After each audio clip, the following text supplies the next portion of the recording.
नमस्कार मित्रांनो, आई कुठे काय करते या मालिकेच्या आजच्या भागात आपण पाहणार आहोत. ईशा कोर्टामध्ये म्हणत असते त्याचा चाचू गेल्यानंतर सगळी प्रॉपर्टी अनिशलाच मिळायला हवी होती, पण हा मूर्ख प्रत्येक गोष्टीला नको नको करत राहिला. मी त्याला समजावण्याचा इतका प्रयत्न केला, परंतु तो माझ्याशीच भांडायला लागला. शेवटी मी त्याचा नाद सोडला आणि त्याला डिवोर्स दिला. तर सुलेखाताई जज साहेबांना म्हणते, point to be noted your honour. Isha Deshmukh यांना झटपट पैसा हवा आहे. अनिशच्या प्रॉपर्टीसाठीच त्यांनी त्याच्याशी लग्न केलं आणि जेव्हा ती प्रॉपर्टी मिळत नाही हे कळलं तेव्हा डिवोर्स घेऊन मोकळ्या झाल्या. आणि म्हणूनच अनिरुद्ध देशमुख यांनी पैशांचं आमिष दाखवून ईशा देशमुख यांना आपल्याकडे वळवून घेतलं. या माझ्या म्हणण्याला शिक्कामोर्तब होतंय. हा सगळा खेळ पैशांसाठी चालू आहे युअर ऑनर. पैशांसाठी आपल्या आईवडिलांच्या भावना पायदळी तुडवल्या जात आहेत. तेवढ्यातच देशमाने ऑब्जेक्शन घेतो आणि तो म्हणतो, ईशा मॅडम यांच्या बोलण्यावरून असं समजलं जातंय की त्या अजूनही मॅच्युअर्ड झालेल्या नाही आहेत. त्या खूप लाडात वाढवल्या गेल्यात हेही लक्षात येतंय, त्यामुळे त्यांच्या बोलण्याने काही सिद्ध होत नाही. तर सुलेखाताई लगेच देशमानेला म्हणते, ईशा देशमुख या सज्ञान आहेत. त्यांचं लग्न होऊन त्यांचा डिवोर्स झालेला आहे. त्यांच्या सहीने घरातला त्यांचा हिस्सा बिल्डरला देता येऊ शकतो आणि तरी त्या मॅच्युअर्ड नाहीत असं म्हणताय तुम्ही? त्या ज्या आत्ता बोलतायत ना ते त्यांचेच विचार आहेत. त्यांचं व्यक्ती स्वातंत्र्य आपण अबाधित ठेवलं पाहिजे. तर ईशा लगेच म्हणते, हो मला पण माझं स्वातंत्र्य आहे. मला माझे निर्णय घेता येतात. मला कोणाची गरज नाही आहे. ईशा काय बोलतेय हे तिलासुद्धा कळत नसतं. तर सुलेखाताई लगेच ईशाला म्हणते, ईशा मॅडम तुम्ही खूप स्पष्ट वक्ते आहात. तुम्ही मगाशी म्हणालात की संजना या तुमची खूप काळजी घेतात. त्या तुम्हाला अगदी मैत्रिणीसारख्या आहेत. तर ईशा म्हणते, हो ती मला खूप नवीन नवीन ड्रेसेस घेऊन देते, मोठमोठ्या पार्टीमध्ये घेऊन जाते. आम्ही खूप मजा करतो. तर सुलेखाताई म्हणते, काय हो ईशा मॅडम, मागे तुम्ही एकदा कॉलेजमध्ये असताना एका मुलाने तुमची छेड काढली होती, तेव्हा तुम्हाला वाचवायला संजना मॅडमच आल्या असतील ना? अगदी ढाल बनून तुमच्यासमोर उभ्या राहिल्या असतील त्या. त्यावेळी मात्र ईशाला काय बोलावं ते काही सुचत नसतं. तर सुलेखाताई म्हणते, ईशा देशमुख मी तुम्हाला काहीतरी प्रश्न विचारतीये. जोपर्यंत तुम्ही या प्रश्नाचं उत्तर देणार नाही तोपर्यंत मी हा प्रश्न पुन्हा पुन्हा विचारत राहील. संजना तिला गप्प बस असं म्हणून खुणावत असते. तर ईशा सांगते, तेव्हा मला माझ्या आईनेच वाचवलं होतं, संजना आंटीने नाही. पण मुलीला वाचवणं हे आईचं कर्तव्यच असतं नाही का? मग त्यात काय एवढं? तर सुलेखाताई लगेच म्हणते, आईची कर्तव्य काय असतात हे चांगलंच माहिती आहे तुम्हाला. पण ईशा मॅडम मी असं ऐकलंय की तुम्ही आणि तुमच्या मोठ्या भावाने संजना आणि अनिरुद्ध यांना घर विकण्यासाठी प्रेशराईज केलं. तर ईशा म्हणते, छे हो, आमचा काय संबंध? उलट हा सगळा प्लॅन त्या दोघांचाच होता. तुम्हाला माहिती आहे का, आमची आत्यासुद्धा घर विकायला तयार नव्हती, पण संजना आंटीने तिलासुद्धा पटवलं. आता फक्त उरले होते ते यश आणि आप्पा. आता फक्त थोडा वेळ मिळाला असताना तर तेही झालं असतं. पण ही आमची आई, तिने आप्पांच्या डोक्यात केस करायचं भरवलं. नाहीतर बाबा आणि संजना आंटी बिल्डरला भेटून सगळं ठरवून सुद्धा आले होते. त्यांनी आम्हाला टॉवरचा प्लॅनसुद्धा दाखवला होता. तर सुलेखाताई विचारते, पण तुमचे बाबा कशाच्या आधारावर हे सगळं करणार होते? कारण आप्पा कुठल्याही परिस्थितीत पेपर्सवर सह्या करणार नाहीत हे त्यांना माहिती होतं ना, आणि तरीही ते बिल्डरला भेटून सगळं काही ठरवून आले. तर ईशा सांगते, कारण आप्पांची सही कशी घ्यायची याचा प्लॅन त्यांनी ऑलरेडी ठरवला होता ना. तर सुलेखाताई म्हणते, थँक्यू ईशा मॅडम. संजना आणि अनिरुद्धचे तर होशच उडतात. संजना अनिरुद्धला म्हणते, ही एक नंबरची बिंडोक आहे. काल मी तिला एवढं पढवलं होतं, कोर्टात काय बोलायचं काय नाही सगळं सांगितलं होतं, तरी माती खाल्ली, मूर्ख कुठली. तर जज साहेब म्हणतात, आजची कारवाई इथेच संपली. त्यानंतर बाहेर नितीन सुलेखाताईला म्हणत असतो, मावशी तू कोर्टात बोलायला उभी राहिलीस ना की मजाच येते. समोरच्याला इतकं गुंडाळून टाकतेस की त्याला काय बोलावं काही कळतच नाही. तर अनिश म्हणतो, एक्झॅक्टली आज ईशाचंच बघा ना काय झालं. तिला अजूनही कळलं नाही की ती काय बोलून गेली. तर अरुंधतीसुद्धा म्हणते, आता आम्हाला विश्वास वाटायला लागलाय सुलेखाताई, निकाल नक्की आपल्या बाजूने लागेल. तर आप्पा म्हणतात, हो ना, नाहीतर पुरावे नाहीत म्हणून हे घर त्यांना मिळतंय की काय असं वाटायला लागलं होतं. तर सुलेखाताई म्हणते, आप्पा अजूनही आपल्याकडे ठोस पुरावे नाही आहेत, पण तरीही मी प्रयत्न करतीये. मुख्य म्हणजे आपली बाजू सत्याची आहे आणि ती कोर्टाला पटेल याची खात्री आहे मला. निकाल आपल्या बाजूनेच लागेल. तर आप्पा म्हणतात, तसं झालं ना तर आमची कांचन हत्तीवरून साखर वाटेल. यश म्हणतो, अभि कोर्टात आला पाहिजे. अभिने जर आपल्या बाजूने साक्ष दिली तर खूप गोष्टी सॉर्ट आऊट होतील. पण आता हा आजारपणाचं नाटक का करतोय तेच कळत नाहीये मला. तर अरुंधती म्हणते, नाटकं का करत असेल, खरंच आजारी असेल तो. तर यश म्हणतो, नाही आई असं नाहीये, घाबरला असणार आहे तो. सुलेखाताई म्हणते, यश त्याला त्याचा वेळ घेऊ दे. स्वतःच्या वडिलांविरुद्ध साक्ष द्यायला तो मनाने तयार झाला पाहिजे. अरुंधती म्हणते, सुलेखाताई तुमचे खूप खूप उपकार आहेत आमच्यावर. तुम्ही नसतात तर आम्ही काय केलं असतं माहीत नाही हो. तर सुलेखाताई म्हणते, उपकार कसले त्यात? तू, आप्पा, यश ही सगळी माझी माणसं आहात ना. आपल्या माणसांबद्दल करतो ते प्रेमापोटी, त्यात उपकार कसले? आणि ती आप्पांना म्हणते, जगात कोणावरही कधीच एवढा विश्वास ठेवायचा नाही, अगदी आपल्या मुलांवर सुद्धा नाही. पैशांसाठी माणसं कधीही कशीही फिरतात हो. जगण्यासाठी पैसा तर लागतो, हे तर सत्यच आहे ना. काय होतं, आपण आंधळेपणाने पैसा मुलांवर खर्च करतो. आपल्याला वाटत असतं आपली मुलं म्हणजे आपली म्हातारपणची काठी, पण तसं असतंच असं नाही हो. आधारपण तर सोडा, कधी कधी आपली मुलं स्वतःच्या आईवडिलांना रस्त्यावर आणायला सुद्धा मागे पुढे पाहत नाहीत. तर आप्पा म्हणतात, हो ना, बघतोच आहे आम्ही ते आता. अनिरुद्धसाठी आम्ही काय नाही केलं. म्हातारपणाची स्वतःची व्यवस्था न करता याच्या आडीनडीला पैसा दिला, पण आता बघा त्यानंच काय वेळ आणली आहे आमच्यावर. तर सुलेखाताई म्हणते, आज अरुंधती तुमच्या पाठीशी खंबीरपणे उभी आहे म्हणून तुम्ही अनिरुद्ध विरोधात केस करू शकलात. समृद्धी बंगला तुम्हाला परत मिळण्याची आशा निर्माण झाली.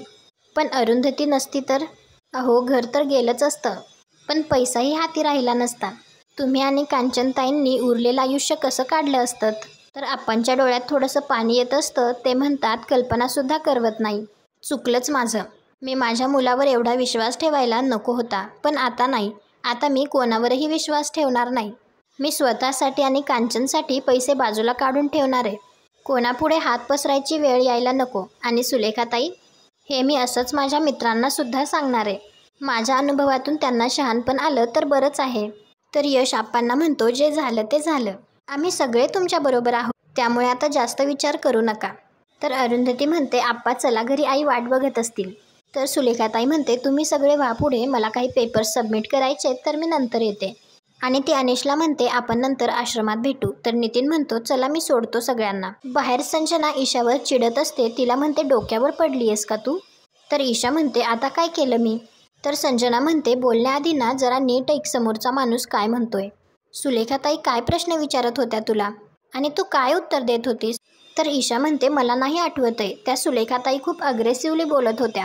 त्यांना बघून मी घाबरले, त्यामुळे चुकून काहीतरी बोलून गेले असेल. तर संजना म्हणते, अगं सगळा प्लॅन ओपन करणार होतीस तू. आजच कोर्टाचा निकाल लागला असता.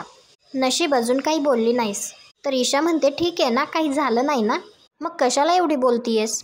तर संजना म्हणते, काही झालं नाही. अगं तू आज जे स्टेटमेंट दिलेस ना, ते कोर्टाने धरून ठेवलं म्हणजे?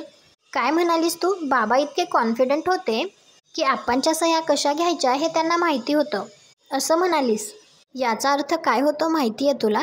म्हणजेच आम्ही आप्पांना फसवून त्यांच्या सह्या घेऊ शकतो, असा अर्थ होतो त्याचा. तर अनिरुद्ध म्हणतो, आता बास, एवढं काही झालेलं नाही आहे. तर संजना म्हणते, हिने जे स्टेटमेंट दिले ना, त्यामुळे आपल्याला तुरुंगात खडी फोडायला जावं लागेल आणि तू अजूनही हिचीच बाजू घेतोयस.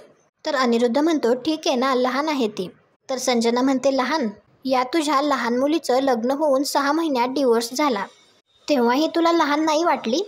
ईशाला काही कळत नाही, तिची समजूत काढून तिला पुन्हा सासरी पाठवावं असं नाही वाटलं तुला? अरे ती डिवोर्स का घेतेय हे तरी कधी विचारलंस का तू तिला? तर ईशा तिला म्हणते, माझ्या डिवोर्सचा इथे काय संबंध आहे गं? आणि तेव्हा तू सुद्धा माझ्या डिवोर्सला सपोर्ट केला होतास, विसरलीस का? तर संजना म्हणते, मी माझी काय एनर्जी वेस्ट घालतेय, आता निदान अभिनय तरी बरं बोलावं कोर्टात. तर अनिरुद्ध म्हणतो, तो व्यवस्थित सगळं सांभाळेल, मला खात्री आहे. तर संजना म्हणते, सांभाळून घेण्यासाठी त्याने कोर्टात तोंड तरी दाखवायला हवं ना. पळपुटा आहे तो, आजारपणाचं नाटक करून घरी बसलाय. तर अनिरुद्ध म्हणतो, असं नाहीये, खरंच तब्येत ठीक नसेल त्याची. संजना म्हणते, अनिरुद्ध तू त्याला उद्या कोर्टात यायला सांग. त्याने उद्या कोर्टात येणं खूप महत्त्वाचं आहे. त्याआधी तू तुझ्या मुलांना नीट समजाव. आपल्या हातातोंडाशी आलेला घास निघून जायला नको, नाहीतर आपले सगळे कष्ट वाया जातील. मुंबईत स्वतःचा मोठा फ्लॅट असणं याची स्वप्न मी वर्षानुवर्ष बघत आली आहे आणि आता ही संधी मला सोडायची नाही आहे. हे स्वप्न आता मला पूर्ण करायचं आहे, सो प्लीज. तर ईशा म्हणते, फ्लॅट होणं हे तुझं एकटीचं स्वप्न नाही आहे. आम्हालासुद्धा हवं आहे स्वतंत्र फ्लॅट आणि आम्हीसुद्धा त्यासाठी खूप कष्ट घेतलेत, समजलं? संजनाच्या खूप त्रागा होत असतो. तर अनिरुद्ध ईशाला शांत बसवतो. तेवढ्यातच संजनाला अरुंधती आणि बाकी सगळे येताना दिसतात. तर संजना मनात विचार करते, अरुंधती, समृद्धी तर पायाखाली तुडवला जाणारच. माझ्या स्वप्नांच्या मध्ये येतेस ना तू, आता तू बघच. तर अनिश ईशाला म्हणतो, ईशा मला खूप बरं वाटतंय आज आणि थँक गॉड आपला डिवोर्स झाला. तुझ्यासारखी मुलगी माझी बायको नाहीये याचा खूप आनंद होतोय मला आज. तर ईशा म्हणते, हे सगळं तुझं ऑलरेडी बोलून झालंय, मग परत काय आहे? तर अनिश म्हणतो, हे मी परत परत बोलतोय कारण खरंच मला खूप आनंद झालाय. तुझ्यासारखी मुलगी कुठलंच नातं सांभाळू शकत नाही. जिथे तू तुझ्याच आईला सोडलं नाहीस, तिला सुद्धा आरोपीच्या पिंजऱ्यात उभं केलंस, तिथे बाकीच्यांचं काय? तुला आईचीच किंमत कळली नाही तर बाकीची नाती काय समजणार? हे सगळं एका फ्लॅटसाठी करतीयस ना तू? लाज नाही वाटत तुला? तर यश म्हणतो, जाऊ दे अनिश, हिला सांगून काही उपयोग नाही. तर अनिश म्हणतो, नाही यश, अरे ही चुकीच्या लोकांचं ऐकते. अगं अरुंधती मॅमने तुझ्यासाठी काय काय केलंय जरा आठवून बघ. आज तुझ्यामुळे त्यांच्या डोळ्यात पाणी होतं, पण त्याचं तुला काहीच वाटत नाही. तर अरुंधतीसुद्धा अनिशला म्हणत असते, आता बोलून काही उपयोग नाही, जाऊ दे. तर अनिश काही गप्प बसत नसतो आणि तो ईशाला म्हणतो, का अशी वागतीयस तू? तुझ्या आईला, तुझ्या आजी आजोबांना त्रास होतोय तो दिसत नाहीये का तुला? अगं या वयात तुझ्या आजोबांना कोर्टाच्या चक्रा मारायला लावतीयस तू. तर ईशा म्हणते, मी काही केलेलं नाहीये, त्यांनाच खूप हौस होती माझ्या बाबांवर केस करण्याची आणि आप्पांमुळे माझ्या बाबांना जो त्रास होतोय तो दिसत नाहीये का तुला? तर अनिश म्हणतो, यांना त्रास होतोय? स्वतःच्या वडिलांना फसवताना त्रास झाला नाही यांना, याचा काय त्रास होणार आहे? तर अनिरुद्ध त्याला म्हणतो, खूप झालं तुझं, यापुढे माझ्या मुलीशी बोलायला सुद्धा येऊ नकोस. तर अनिश म्हणतो, खरं तर हे जे मी तिला सांगतोय ना ते तुम्ही सांगायला हवं होतं, पण तुम्हाला चांगलं काय आणि वाईट काय यातला फरक कळत नाही. तुम्ही काय सांगणार तिला? तर संजना म्हणते, चांगलं काय वाईट काय हे तू आम्हाला शिकवू नकोस. हे सगळं बोलायला तुला अरुंधतीने शिकवलं ना रे?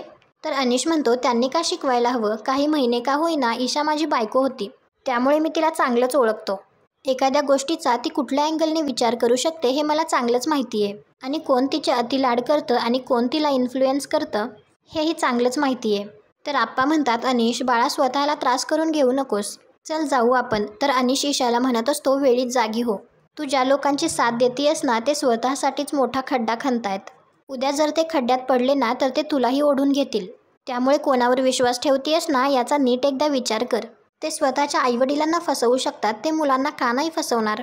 नवीन घरात मजा करण्याऐवजी तुरुंगात खडी फोडत बसशील तू. आणि ते सगळे जातात तर ईशा अनिरुद्धला म्हणते, बाबा मी इतकी वाईट आहे का हो? तर अनिरुद्ध म्हणतो, नाही रे बाळा, काही लोकांना आपलं चांगलं झालेलं बघवत नाही. तो अनिश आहे ना, त्याच्या आजीने त्याला पैसा घर काही दिलं नाही म्हणून तो तुझ्यावर जळत असेल. अशा लोकांकडे लक्ष देऊ नकोस. आणि ते सुद्धा तेथून निघतात. त्यानंतर रात्री समृद्धीमध्ये संजना चांगलीच चिडलेली असते आणि ती अनिरुद्धला म्हणत असते, एवढी मूर्ख आहे का ती?